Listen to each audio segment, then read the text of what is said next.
अंत्योदय गृहर कार्यादेश बंटन।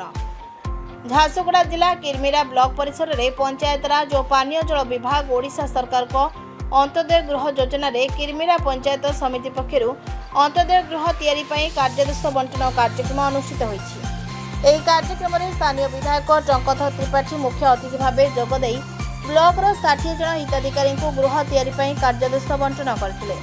एहा द्वारा गरीब श्रेणी तथा पक्का घर नथिबा हिताधिकारी एहार सुविधा नहीं बसवास करिपारिबे बोली कहिथिले। बीडीओ अविनाश लाक्रांको अनुष्ठित उत्सव में उपाध्यक्षा सावित्री माझी, सरपंच संतोषिनी पटेल सम्मानित अतिथि भाव जोग देथिले।